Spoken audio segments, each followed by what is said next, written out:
ধ্বংসস্তূপ দেখুন কিভাবে ছড়িয়ে ছিটিয়ে পড়ে রয়েছে বগিগুলো, এবং এখনো পর্যন্ত এখনো দেহ উদ্ধার হয়েছে। যদি কোথাও থেকে এতটুকু প্রাণের সন্ধান পাওয়া যায়, চেষ্টা চালাচ্ছেন উদ্ধারকারীরা, কিন্তু যেভাবে কামড়াগুলো ছড়িয়ে ছিটকে পড়ে রয়েছে খেলনা গাড়ির মতো, একেবারে শুরু থেকে যে কথা আপনাদের সামনে বলেছি এবং আজকের ছবি আপনাদের সামনে রেখেছি, দেখতে পাচ্ছেন সেই ছবি। এটা দেখছেন গতকালকের ছবি। উদ্ধারকারী দলরা এসে কাজ করছে, গত পরশু থেকেই যে কাজ শুরু হয়েছে, লাইন মেরামতি চলছে এই মুহূর্তে। একের পর এক ছবি রেখেছি আপনাদের সামনে। দেখুন, বালেশ্বরের বাহানাগা বাজার স্টেশন চত্বর এখন ধ্বংসস্তূপ। একটি নয়, একেবারে তিনটি ট্রেন পড়ে দুর্ঘটনার কবলে। ভয়ঙ্কর অভিশপ্ত ট্রেন দুর্ঘটনা। গত পরশু সন্ধ্যেবেলায় যে ট্রেন দুর্ঘটনার ঘটনা ঘটে বালেশ্বরের বাহানাগা বাজার স্টেশনের কাছে।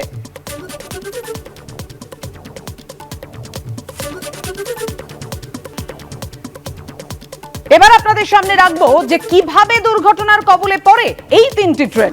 ব্যাখ্যা দিল রেল। আপ লুপ লাইনে দাঁড়ানো মালগাড়িতে ধাক্কা মারে করমণ্ডল এক্সপ্রেস। লোহা ভর্তি মালগাড়ির ভর বেশি থাকায় বগির ওপরে উঠে যায় করমণ্ডলের ইঞ্জিন। ঘন্টায় 128 কিলোমিটার বেগে দাঁড়িয়ে থাকা মালগাড়িতে ধাক্কা মারে করমণ্ডল এক্সপ্রেস। সংঘর্ষের অভিঘাতে ছিটকে ডাউন লাইনে উল্টে পড়ে করমণ্ডলের বগি। দুর্ঘটনাগ্রস্ত করমণ্ডলের বগির ধাক্কায় লাইনচ্যুত হয় যশবন্তপুর। শেষ দুটি কামরা যশবন্তপুর এক্সপ্রেসে লাইনচ্যুত হয়, এমনটাই দাবি করছে রেল।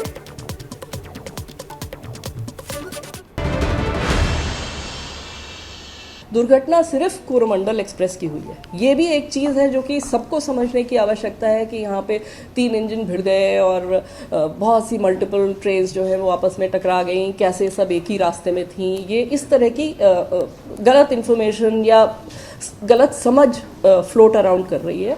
तो उसको क्लैरिफाई करने के लिए मैं दोबारा ये बताना चाहती हूँ कि सिर्फ एक ट्रेन क्षतिग्रस्त हुई, एक ट्रेन का एक्सीडेंट हुआ जो कि कोरोमंडल थी। अप लूप लाइन में जो आयरन ओर की ट्रेन खड़ी हुई थी, जो मैंने आपको बताई मालगाड़ी, उससे टकराई।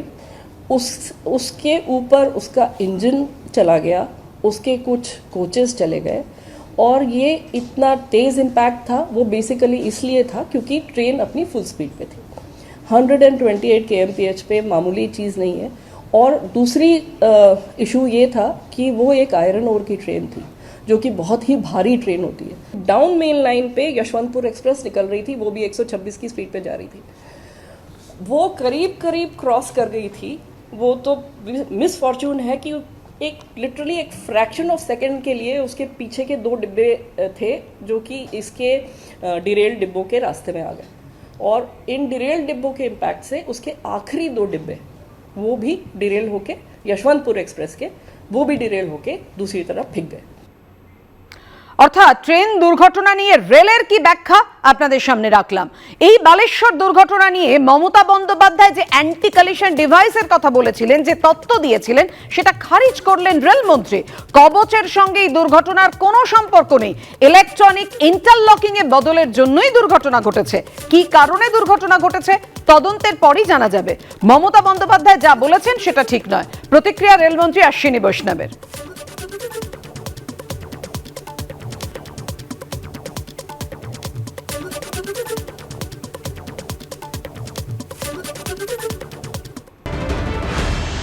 माननीय प्रधानमंत्री श्री नरेंद्र मोदी जी ने आके साइट का इंस्पेक्शन किया था और उन्होंने इंस्ट्रक्शंस दिए।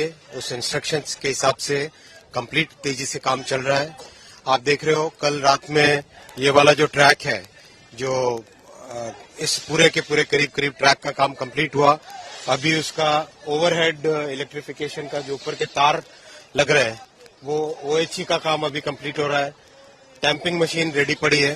जैसे ही ये काम कंप्लीट होगा फटाफट इस ट्रैक को आज कोशिश करेंगे इस पूरे ट्रैक को आज ही रिस्टोर करने का।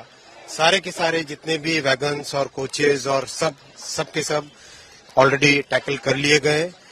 सभी डेड बॉडीज को रिमूव कर लिया गया है। कंप्लीट ऑपरेशन तेजी से चल रहा है। पूरी की पूरी कोशिश रहेगी कि वेडनेसडे मॉर्निंग का जो टारगेट है, वेडनेसडे मॉर्निंग तक कंप्लीट रिस्टोरेशन होके गाड़ियां नॉर्मल तरीके से चलने लगे वो हो। इंक्वायरी भी कंप्लीट कर ली गई है। तो जो कमिश्नर रेल सेफ्टी है वो अपनी इंक्वायरी रिपोर्ट जल्दी से जल्दी देंगे। जैसे इंक्वायरी रिपोर्ट होगी सारे तथ्य पता चलेंगे, लेकिन एकदम क्लियर इसका रूट कॉज, इस इतने दर्दनाक, इतने भयानक एक्सीडेंट का रूट कॉज ऑलरेडी आइडेंटिफाई हो गया है।